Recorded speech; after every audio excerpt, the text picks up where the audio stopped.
Assalamualaikum warahmatullahi wabarakatuh. Innal hamdalillah nahmaduhu wa nasta'inuhu wa nastaghfiruh wa na'udzu billahi min shururi anfusina wa sayyiati a'malina. May yahdihillahu fala mudilla lahu wa may yudlil fala hadiya lahu. Asyhadu an la ilaha illallah wahdahu la syarika lahu wa asyhadu anna Muhammadan abduhu wa rasuluh alladzi la rasula wa la nabiyya ba'dahu. Ya ayyuhalladzina amanu taqullaha haqqa tuqatih wa la tamutunna illa wa antum muslimun, amma ba'd. Bapak dan Ibu kaum muslimin dan kaum muslimat yang dirahmati oleh Allah Subhanahu wa taala. Alhamdulillah, puji dan syukur senantiasa kita sampaikan kepada Allah Subhanahu wa taala. Salawat dan salam kita sampaikan kepada Rasulullah sallallahu alaihi wasallam dan juga kepada keluarga beliau, para sahabatnya, serta orang-orang mukmin yang senantiasa mengikuti beliau sampai hari kiamat nantinya. Pada malam hari ini kita melanjutkan pembahasan dari kitab Sahih Muslim, masih dalam kitabul Hajj, yaitu kitab tentang haji, bab yang ke-67, yaitu bab wujubu tawafil wada wa sukutuhu anil haid. Itu bab wajibnya tawaf wada dan gugurnya kewajiban tersebut bagi wanita yang haid ataupun nifas. Dalam bab ini disebutkan oleh Imam Muslim hadis dari Abdullah bin Abbas radhiyallahu ta'ala anhuma qala kana an-nasu yansarifuna fi kulli wajhin. Qala Rasulullah sallallahu alaihi wasallam la yanfiranna ahadun hatta yakuna akhiru ahdihi bil bait. Abdullah bin Abbas radhiyallahu ta'ala anhu mengatakan bahwasanya dulu manusia itu para sahabat ketika selesai melakukan ibadah haji mereka pergi begitu saja meninggalkan Mekah. Maka kemudian Rasulullah sallallahu alaihi wasallam mengatakan, janganlah salah seorang di antara kalian atau janganlah seseorang meninggalkan, janganlah atau la yanfiran ahadun hatta yakuna akhiru ahdi bil bait. Rasulullah SAW mengatakan, janganlah seorang pergi sampai dia menjadikan al-bait, yaitu Ka'bah, sebagai akhir dari tempat yang dia tinggalkan. Kata Nabi, atau tidak boleh ya. Di sini Nabi mengatakan tidaklah seorang meninggalkan atau tidaklah seseorang pergi kecuali dia menjadikan al-bait, yaitu Ka'bah, sebagai sesuatu yang paling terakhir yang dia tinggalkan. Dalam riwayat yang lain yang juga dari Abdullah bin Abbas, qala umiran nasu an yakuna akhiru ahdihim bil bait illa annahu khuffifa anil mar'atil haid. Yaitu Abdullah bin Abbas mengatakan manusia diperintahkan untuk menjadikan akhir dia meninggalkan sesuatu, yaitu Ka'bah, kecuali diberikan keringanan kepada wanita yang haid.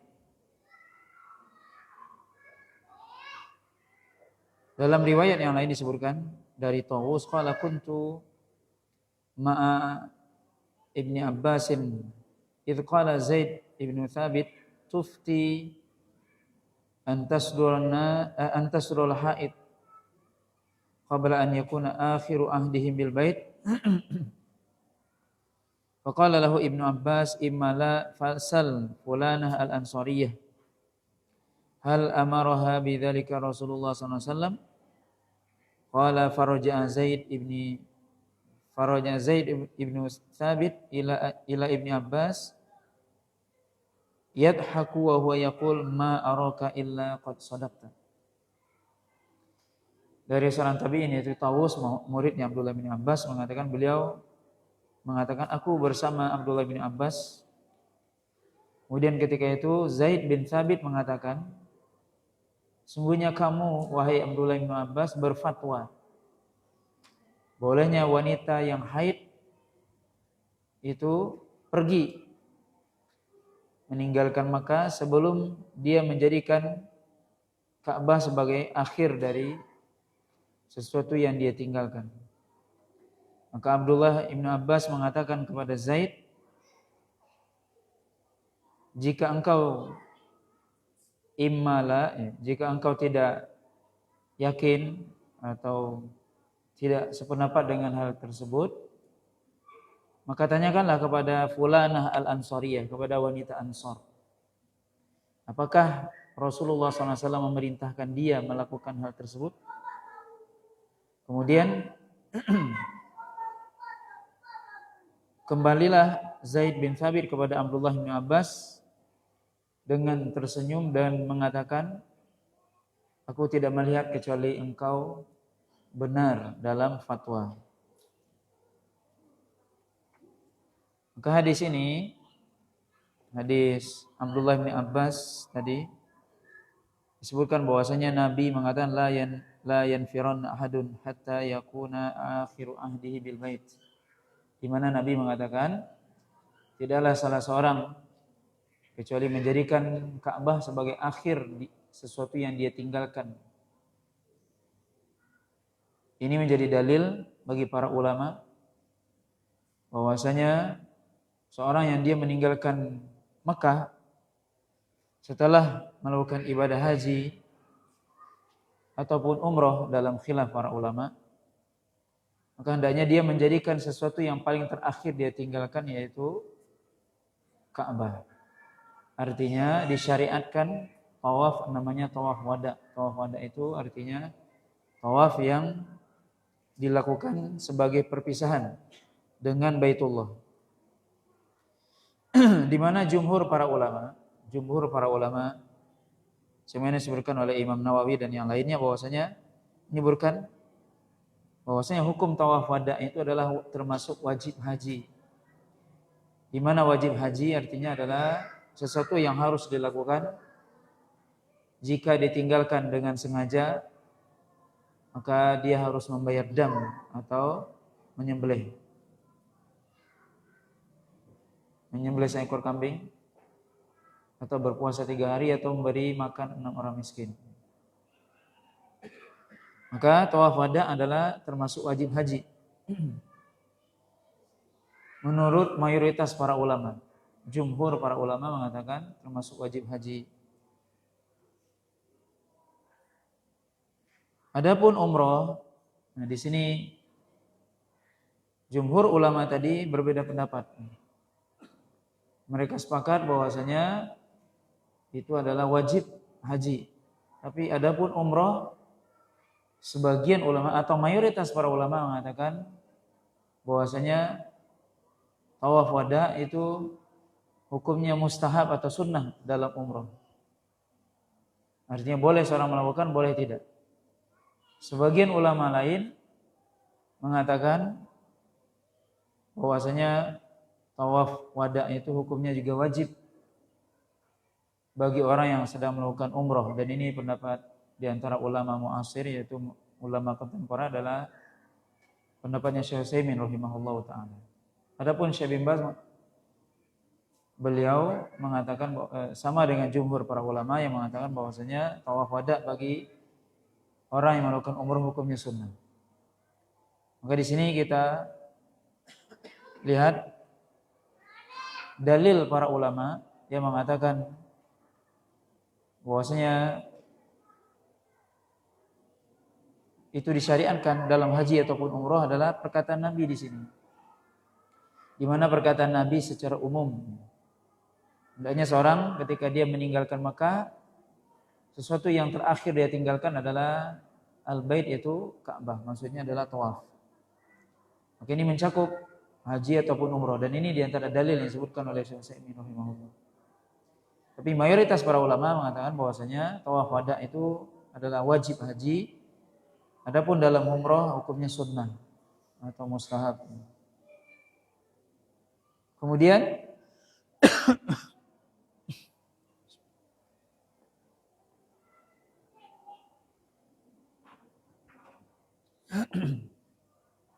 adapun bagi wanita yang haid, tadi juga disebutkan hadis dari Abdullah bin Abbas bahwasanya Nabi SAW memberikan keringanan kepada wanita yang haid, baik dalam ibadah haji tentunya, untuk tidak melakukan tawaf wada dan tidak ada dam bagi mereka. Karena dalam hadis Abdullah bin Abbas tadi dikatakan illa annahu khuffifa 'anil mar'ah al-haid, kecuali diberikan keringanan kepada wanita yang haid. Dan ini juga menguatkan pendapat mayoritas para ulama yang Nabi memberikan keringanan. Berarti kalau tidak ada uzur maka hukumnya wajib. Nabi memberikan keringanan ketika ada uzur, yaitu wanita yang haid, maka dia tidak perlu tawaf wada. Karena tawaf wada adalah di masjid, di mana wanita dilarang masuk masjid dalam keadaan haid. Kemudian riwayat juga tadi Abdullah bin Abbas di mana Zaid bin Thabit radhiyallahu ta'ala anhu, bisa kita lihat di sini antara guru dengan murid. Zaid bin Thabit adalah gurunya Abdullah bin Abbas. Di mana Abdullah bin Abbas berfatwa membolehkan wanita yang haid untuk tidak tawaf wada. Kata Zaid bin Thabit, kamu berfatwa seperti itu? Ya, seolah-olah Zaid bin Thabit ya berbeda ya, atau ingin mengetahui kenapa Anda berfatwa seperti itu, yaitu memberikan keringanan kepada wanita yang haid untuk tidak tawaf wada. Maka Abdullah bin Abbas mengatakan, tanyakanlah kepada wanita Ansar. Maka Rasulullah menyuruhnya melakukan itu. Maka kemudian Zaid bin Thabit bertanya kepada wanita Ansar tersebut yang dimaksud. Kemudian Zaid bin Thabit kembali kepada Abdullah bin Abbas dengan tersenyum dan mengatakan bahwasanya benar engkau. Ini menunjukkan bahwasanya kita bisa melihat bagaimana ilmu. Bisa jadi murid lebih tahu daripada guru. Di sini Zaid bin Thabit sebenarnya beliau lebih senior tentunya daripada Abdullah bin Abbas, dan memang Abdullah bin Abbas belajar kepada Zaid. Tetapi bisa jadi guru tidak tahu hal-hal yang suatu hal ya, yang muridnya bisa jadi lebih tahu. Kemudian juga kita lihat bagaimana tawaduknya Zaid bin Thabit yang bertanya kepada Abdullah bin Abbas, dan kemudian juga ketika Abdullah bin Abbas menyuruh bertanya, tabayun, klarifikasi, maka Zaid melakukannya. Ini bisa kita lihat seorang guru ya, dia langsung yang bertabayun kepada wanita Ansar untuk mengetahui apakah benar Rasulullah SAW berikan keringanan kepada wanita yang haid untuk tidak tawaf wada. Di sini kita lihat bagaimana para sahabat ya, dalam bermuamalah di antara mereka dan bagaimana semangat mereka belajar. Tidak menutup kemungkinan bisa jadi seorang dia mungkin lebih senior, lebih tua secara umur dan sebagainya. Atau bisa jadi juga dari sisi ilmu, tapi bisa jadi ada suatu hal yang dia tidak ketahui. Maka tidak mengapa ia bertanya kepada yang lebih muda, yang lebih junior, yang lebih mungkin yang baru belajar dan sebagainya. Di sini Zaid bertanya kepada Abdullah bin Abbas. Kemudian juga bisa kita lihat bagaimana Abdullah bin Abbas berfatwa, di mana fatwa tersebut berdasarkan dalil. Sehingga Abdullah bin Abbas berani mengatakan, silakan bertanya kepada wanita Ansar. Ini menunjukkan bahwasanya seorang berfatwa itu berdasarkan ilmu, dan ilmu itu adalah perkataan Allah dan perkataan Rasul. Di sini Abdullah bin Abbas mengatakan, tanyakan pada wanita Ansar, apakah Rasulullah menyuruh dia atau tidak. Maka di sini menjadi patokan adalah perkataan Rasul. Kemudian hadis selanjutnya dari Abi Salamah wa Urwah anna Aisyah qalat hadat Safiyah bintu Huyai ba'da ma afadat. Qalat Aisyah fadzakartu haidataha li Rasulillah sallallahu alaihi wasallam. Faqala Rasulullah sallallahu alaihi wasallam ahabisatunahi. Qalat faqultu ya Rasulullah innaha qad kanat afadat wa tafat bil bait. Thumma hadat ba'dal ifadah. Faqala Rasulullah sallallahu alaihi wasallam faltanfir. Hadis dari Abi Salamah dan Urwah, dua-duanya ini adalah tabi'in. Mereka mengatakan bahwasanya Aisyah radhiyallahu taala anha mengatakan hadat Safiyah bintu Huyai, yaitu Safiyah bintu Huyai haid. Safiyah bintu Huyai haid, yaitu istri Nabi SAW, setelah melakukan tawaf ifadah. Maka kemudian Aisyah menyebutkan hal tersebut kepada Rasulullah SAW. Maka Rasulullah SAW, ya, Aisyah mengatakan, wahai Rasul, Safiyah ini haid. Maka Rasulullah SAW mengatakan, apakah dia akan menahan kita semua? Maksudnya, apakah dia, yaitu Safiyah, akan menahan kita? Maksudnya, menahan apa? Yaitu dalam pikiran Nabi, ya, Safiyah ini belum tawaf ifadah, sehingga harus kita tunggu dulu selesai haidnya, baru dia tawaf ifadah, baru kita berangkat. Karena tidak mungkin Safiyah ditinggalkan sendiri di Mekah. Faqultu ya Rasulullah inna qad kanat afadat wa tafa bil bait. Kata Aisyah, aku mengatakan, wahai Rasul, sesungguhnya Safiyah sudah tawaf ifadah. Kemudian baru dia haid, thumma hadat ba'da ifadah. Kemudian dia baru haid setelah ifadah. Faqala Rasulullah SAW fal tanfir. Maka Rasulullah SAW mengatakan fal tanfir, maka hendaknya pergi dia. Artinya apa? Hadis ini menjelaskan kepada kita bahwasanya Aisyah radhiyallahu ta'ala memberitakan kepada Nabi bahwasanya Safiyah itu haid. Safiyah istri Nabi haid. Kemudian Nabi SAW itu mengatakan, berarti kita harus menunggu dia dulu. Kita akan tertahan di Mekah ini. Bisa kita pulang ke Madinah. Karena tidak mungkin Safiyah tinggal sendiri kalau dia belum tawaf. Nah, ternyata kata Aisyah, Safiyah sudah tawaf ifadah. Maka ini menunjukkan apa? Bahwasanya tawaf ifadah adalah tawaf rukun, ya. Tawaf rukun yang tidak mungkin ditinggalkan.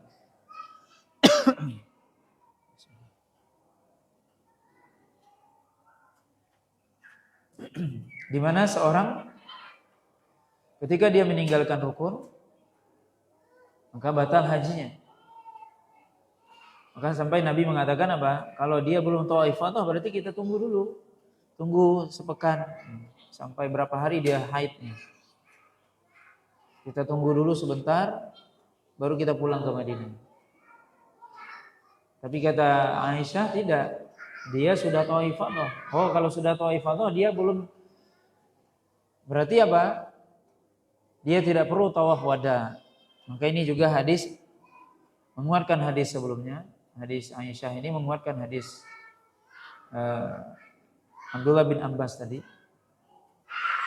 yaitu bahwasanya Nabi SAW memberikan keringanan kepada wanita yang haid untuk tidak tawaf ifadah, tawaf wada. Nabi SAW memberikan keringanan, rukhsah kepada wanita yang haid termasuk nifas untuk tidak tawaf wada, tawaf sebagai perpisahan. Boleh wanita yang haid tidak tawaf wada, boleh dia langsung meninggalkan Mekah. Adapun tawaf ifadah, tawaf rukun haji tidak. Tawaf rukun harus dilakukan. Dan ini juga menjadi dalil sebab Nabi mengatakan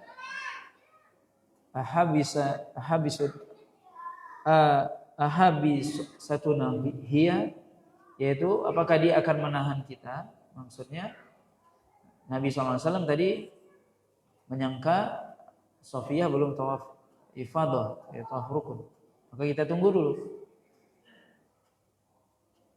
Dan ini ya menunjukkan di satu sisi tawaf wada itu diberikan keringanan bagi wanita yang haid untuk dia tidak tawaf.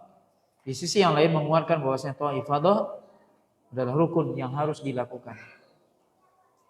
Sampai wanita yang haid pun harus ditunggu sampai dia selesai dari haidnya, baru dia tawaf ifadah.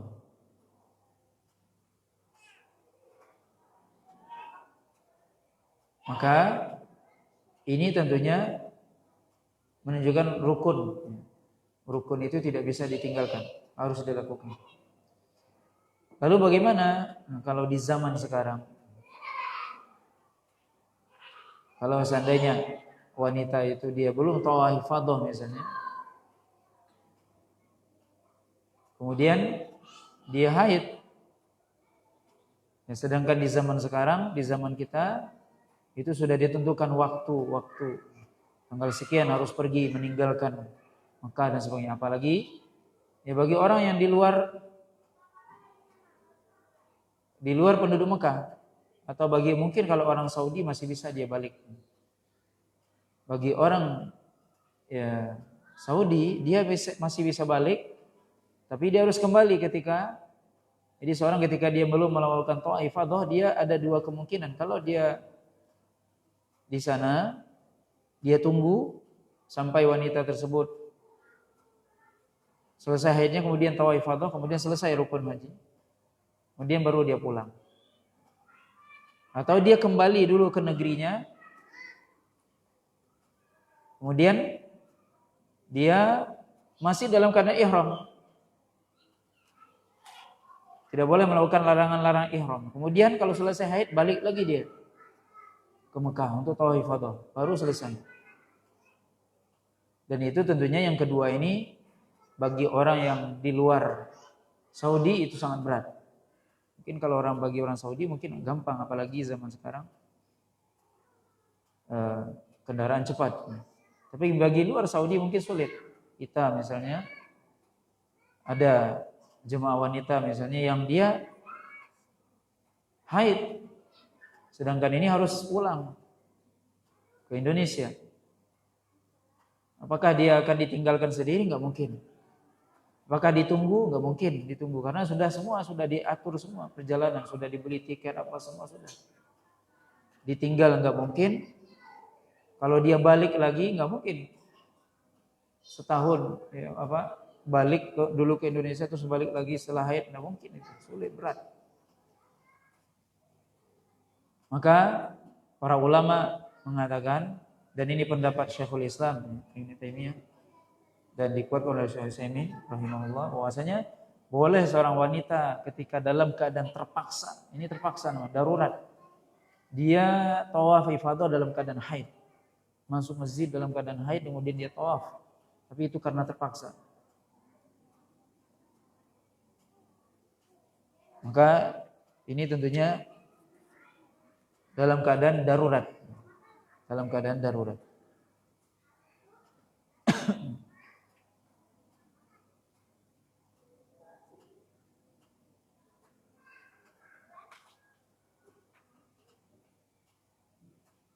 Dalam riwayat yang lain disebutkan oleh Aisyah, Tomisat Sofiyatu bintu Huyai, zaujin Nabi SAW fi hajjatil wada ba'dama afadat tahiran.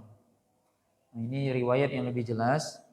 Sofiyah itu haid, ya, istri Nabi ketika haji wada. Ini kejadian kapan? Ketika haji wada. Setelah beliau melakukan tawaf ifadah tahiran. Beliau ketika tawaf ifadah dalam keadaan suci. Tawaf ifadahnya suci, tapi ketika mau tawaf wada beliau haid. Maka Nabi SAW mengatakan dalam riwayat yang lain, Aisyah mengatakan apa? Kunna natakhawwafu an tahidu Safiyah qabla an tafid. Kata Aisyah, kami khawatir Safiyah itu akan haid sebelum tawaf ifadah. Jadi subhanallah, ya para istri Nabi mereka tahu ya ini Safiyah kapan haidnya. Dan itu biasa, ya, kapan tahu ya seorang itu dia tahu ya keluarganya sendiri kapan dia haidnya. Di sini Aisyah mengatakan kunna, kami para istri Nabi itu khawatir kalau Safiyah ini haid ketika sebelum tawaf ifadah. Ya, khawatir kami. Kalau sebab apa? Nunggu telat pulang. Qalat faja'ana Rasulullah SAW. Kemudian datanglah kepada kami Rasulullah SAW. Faqala aha bisatuna Safiyah. Apakah Safiyah akan menahan kita di Mekah? Qulna qad afadat. Wahai Rasul, sesungguhnya dia sudah tawaf ifadah. Kata Nabi, fala idzan, kalau begitu tidak.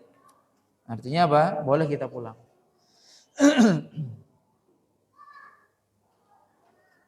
Maka ini juga bisa kita lihat bagaimana ya faedah dari hadis ini. Ya di antara ya, istri Nabi SAW tahu ya, jadwal haidnya Safiyah. Mereka khawatir ya. Kalau seandainya Safiyah ya ketika haji wada ini istri Nabi semuanya ikut haji wada. Maka para istri Nabi itu khawatir kalau seandainya Safiyah ini haid sebelum tawaf ifadah. Tapi alhamdulillah tidak.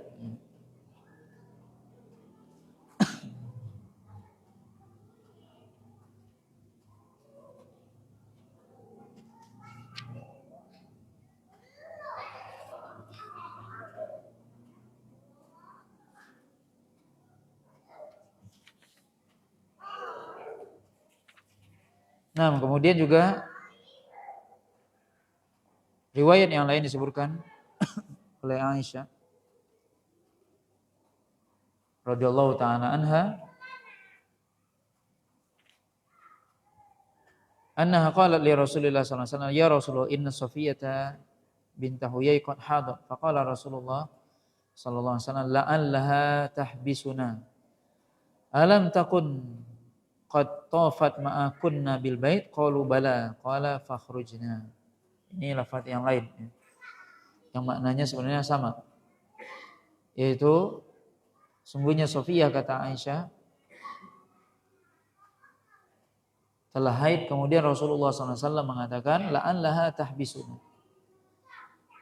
Bisa jadi dia akan menahan kita. Dan hadis ini juga menunjukkan apa? Bahwasanya Rasulullah SAW itu tidak tahu yang gaib. Rasulullah SAW enggak tahu istrinya itu haid. Dan tidak tahu bahwasanya Safiyah itu sudah tawaf ifadah. Nabi bertanya, bukankah dia sudah tawaf ifadah bersama kalian? Iya. Oke, ini ya kita bisa lihat dari hadis ini, Nabi SAW itu dia tidak tahu yang gaib. Beliau tidak tahu apakah Safiyah itu haid atau tidak, kecuali diberitahu oleh Aisyah radhiyallahu taala. Kemudian juga Rasulullah SAW juga tidak tahu apakah Safiyah ini sudah ikut atau tidak tawaf. Makanya Nabi bertanya, bukankah dia sudah ikut tawaf bersama kalian? Kata Aisyah, iya. Fakhrajna.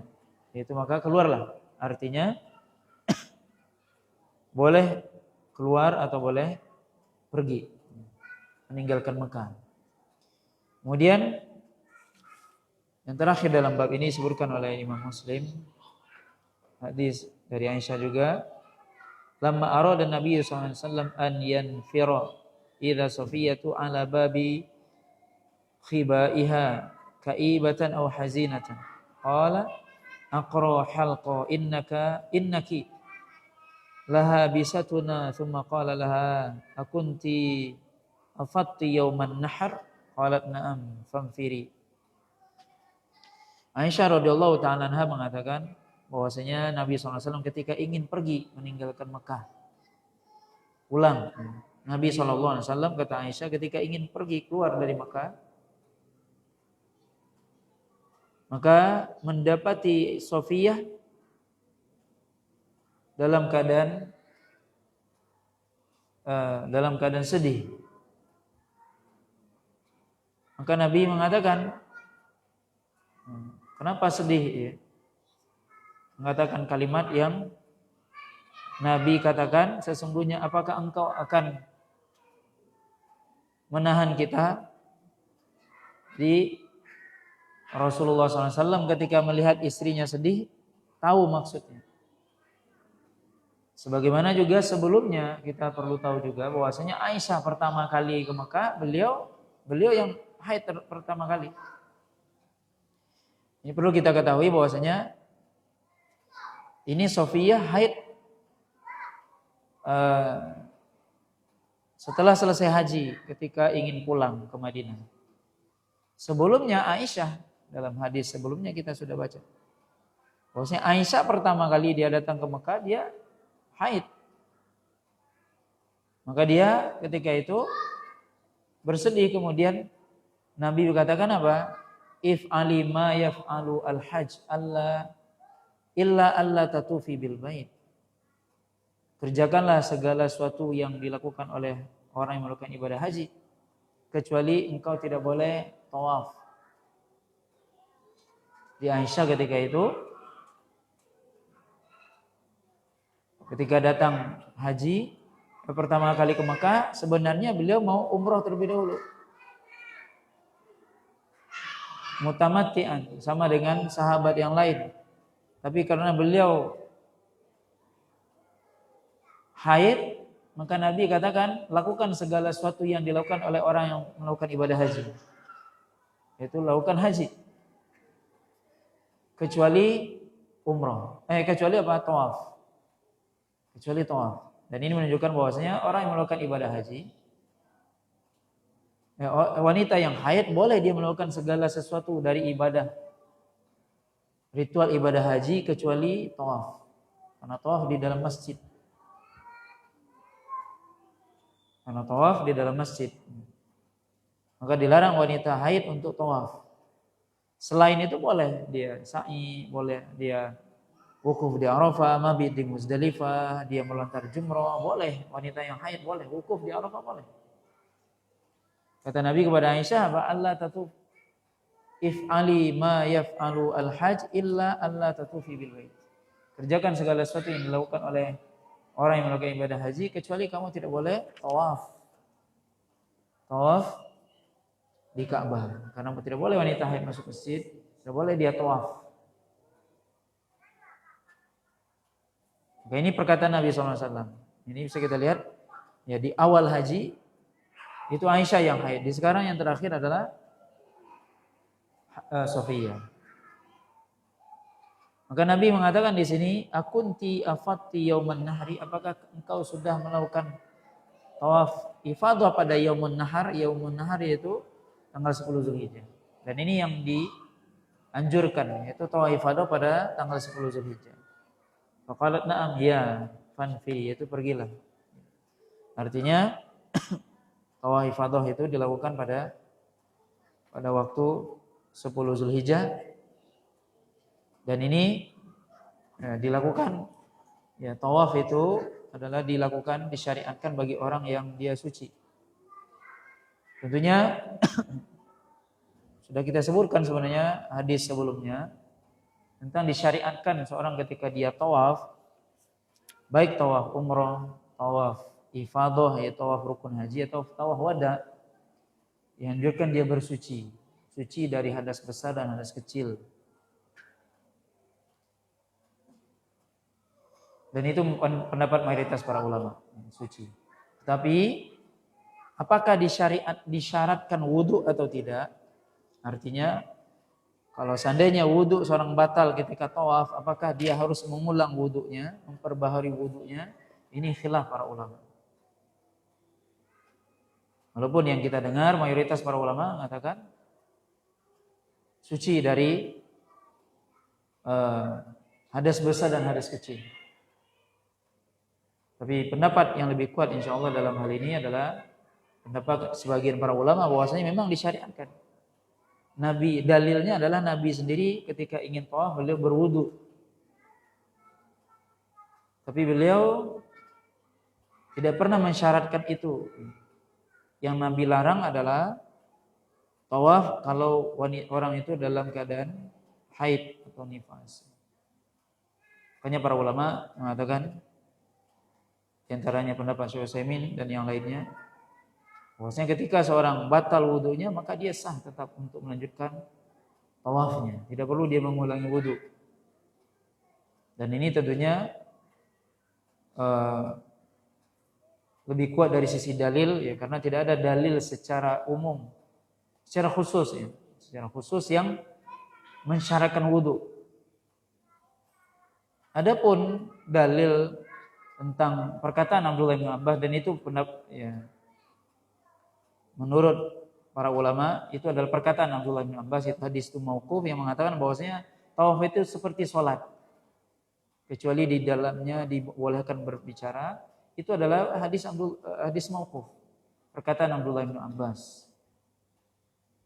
Maka yang lebih kuat adalah bahwasanya memang dianjurkan kita dalam keadaan bersuci ketika tawaf, tetapi kalau misalnya wudu batal, lanjutkan. Tidak perlu diulang wudunya, tidak perlu mengulang tawaf.